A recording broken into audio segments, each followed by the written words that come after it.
Allah mengatakan, buat kalian semua, orang-orang yang beriman, yang menginginkan Allah, yang menginginkan hari akhir, yang banyak berzikir kepada Allah, dalam diri Nabi Muhammad SAW secara keseluruhan sudah terdapat contoh yang terbaik. Jadi kalau mau mencontoh, ya contohlah Nabi Muhammad SAW.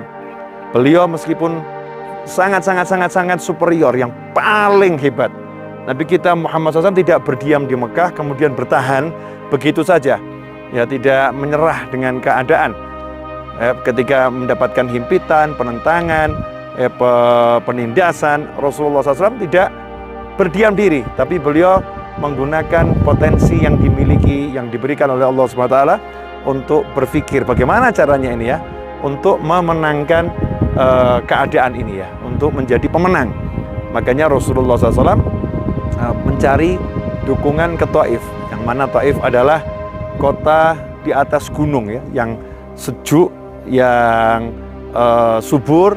Di sini banyak sekali pasokan makanan untuk warga Mekah. Rasul pun bergerak dari Mekah menuju Taif. Dan subhanallah, saya membayangkan 1400 tahun yang lalu betapa berat medan yang dilalui oleh baginda Muhammad Sallallahu Alaihi Wasallam untuk mendapatkan dukungan dari warga Taif. Rasul pun SAW menemui 3 tokoh Taif yang diharapkan oleh Nabi Muhammad SAW mendapatkan hidayah, kemudian mendukung perjuangan Nabi Muhammad Sallallahu Alaihi Wasallam. Tapi yang terjadi di luar dugaan. Setelah menempuh perbukitan yang penuh dengan bebatuan, ya gunung-gunung berbatu, perjalanan yang sangat berat, selama 10 hari berada di kota Taif, Nabi kita Muhammad SAW bukan yang mendapatkan dukungan, tetapi penindasan, cacian, makian yang lebih kejam dari yang dilakukan oleh orang-orang musyrik yang ada di kota Mekah saat itu. Sampai pada akhirnya, endingnya, Rasulullah SAW memutuskan untuk meninggalkan kota Taif dan diusir oleh orang-orang Taif. Rasul pun SAW berjalan bersama anak angkat beliau, Sayyidina Zaid, meninggalkan kota Taif.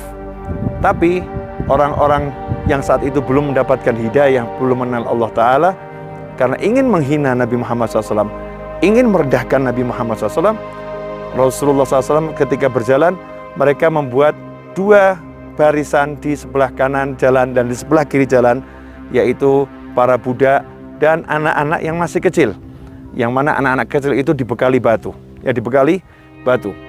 Kemudian mereka diperintahkan untuk melempari Nabi Muhammad Sallallahu Alaihi Wasallam.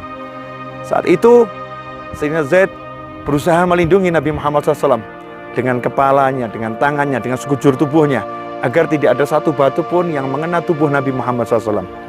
Tapi ikhwani rahimakumullah, beliau hanya berdua. Maka Rasul pun SAW mengalami luka. Betis beliau pun berdarah dengan luka yang lumayan parah. Maka saat Rasul SAW sampai di satu titik yang sudah tidak ada lagi orang yang melempari beliau, beliau SAW istirahat. Nah, ketika istirahat itu di bawah sebuah pohon, datanglah malaikat Jibril alaihissalam. Kemudian saat itu malaikat Jibril mengatakan ada 2 malaikat penjaga gunung di sekitar Taif, gunung-gunung yang besar di sekitar Taif. Malaikat tadi sudah diizinkan oleh Allah Ta'ala untuk melakukan apa yang bisa mereka lakukan untuk membalas kekejaman orang-orang yang di Taif. Tetapi dengan syarat harus mendapat izin dari Nabi Muhammad Sallallahu Alaihi Wasallam. Malaikat mau ketemu Rasulullah SAW minta izin. Izinnya kepada siapa? Malaikat Jibril alaihissalam. Kemudian malaikat Jibril menyampaikan pada Nabi Muhammad SAW, ada 2 malaikat penjaga gunung ingin bertemu. Maka Rasul pun mempersilahkan keduanya. Kemudian 2 malaikat tadi minta izin pada Nabi Muhammad SAW untuk apa? Untuk mengangkat 2 gunung besar tersebut dan menjatuhkannya kepada warga Taif, agar semuanya binasa, karena telah menyebabkan kaki Nabi Muhammad SAW, makhluk yang paling dicintai oleh jagat raya, dicintai oleh Allah SWT, terluka dan darahnya mengalir ke bumi. Tapi yang disampaikan oleh Nabi kita SAW jauh dari apa yang disangka oleh siapapun. Rasul justru mengatakan, jangan. Aku berharap dari sulbi mereka akan muncul anak cucu yang beriman kepada Allah dan beriman kepadaku Nabi Muhammad SAW. Maka Rasul pun dalam keadaan terzalimi semacam itu mengangkat tangan, Allahumma hdi qaumi fa innahum la ya'lamun. Ya Allah, berilah hidayah kepada kaumku karena sesungguhnya mereka tidak mengetahui. Mereka nggak ngerti siapa yang datang kepada mereka. Mereka nggak mengerti siapa Nabi Muhammad SAW.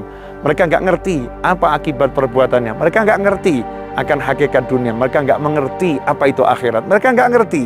Allahumma hdi qaumi fa innahum la ya'lamun.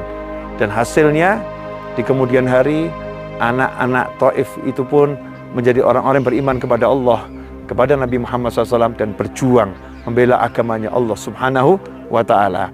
Ada banyak pelajaran di sini, di antaranya warga Taif yang sekejam itu di saat itu sebelum mendapatkan hidayah itu pun tidak berani melempari Nabi Muhammad SAW. Maka mereka menggunakan anak-anak kecil. Kenapa? Karena anak kecil tidak terkena dosa.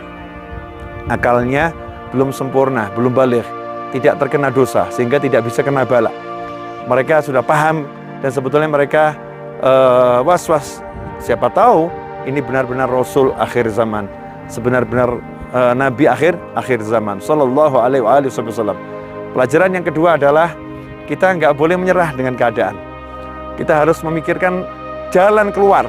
Kalau kita lemah ya kita minta pertolongan. Kalau kita lemah ya kita mencari bantuan. Kalau kita lemah kita nggak boleh berdiam dan mengatakan ini takdir Allah. Ya Allah menempatkan semacam ini. Enggak. Kita harus mengupayakan yang semaksimal mungkin. Melakukan ikhtiar yang terbaik. Ya untuk mendapatkan hasil yang terbaik. Maksimalkan ikhtiar. Maksimalkan usaha. Usaha kita harus kita maksimalkan. Sampai nanti Allah yang tunjukkan jalan yang terbaik apa. Hasilnya. Setelah itu Nabi kita Muhammad SAW pun disambut oleh jagat raya. 7 pintu langit terbuka. Sidratul Muntaha pun dicapainya. Dicapai oleh Nabi Muhammad SAW. Allah pun Isra dan Mi'rajkan Nabi Muhammad SAW. Perjalankan dari Masjidil Haram ke Masjidil Aqsa. Di Masjidil Aqsa Allah tunjukkan seluruh Nabi dan seluruh Rasul menyambut engkau. Menyambut baginda Muhammad SAW. Kemudian Allah ajak Rasul untuk SAW naik ke langit, menembus 7 lapis langit. Setiap pintu langit dibuka, seluruh malaikat dan nabi yang ada di langit itu menyambut dengan sambutan marhaban. Selamat datang anak yang soleh, nabi yang soleh. Setiap pintu langit marhaban, semuanya menyambut dengan gegap gempita, dengan cinta kepada Nabi Muhammad SAW. Di sini ada pelajaran, kalau kita bersabar dan terus bergerak dalam kebaikan, dan kita berjuang dengan kesabaran, dan kita menatap masa depan dengan penuh prasangka baik, saat kita ditolak, maka akan tiba saatnya kita disambut. Saat kita dikucilkan, akan tiba saatnya kita akan diagungkan. Saat kita tak punya, akan tiba saatnya kita akan serba berkelebihan. Karena itu, bersabarlah dan terus bergerak dalam kebaikan. Tunjukkan ya bahwasanya kita percaya Allah tak pernah tidur, Allah Maha melihat, Allah Maha penyayang, Allah Maha penolong, dan Allah mengetahui keadaan kita semua. Berusahalah semaksimal mungkin, maksimalkan usaha dan ikhtiar, pasrahkan semuanya pada Allah, maka kita akan mendapatkan pertolongannya. Terima kasih. Dari Taif, saya Novel Alidrus melaporkan. Jazakumullah khairan. Mudah-mudahan yang singkat ini berkah dan manfaat. Wal afu minkum. Wassallallahu ala sayyidina Muhammadin wa alihi wasallam. Walhamdulillahi rabbil alamin.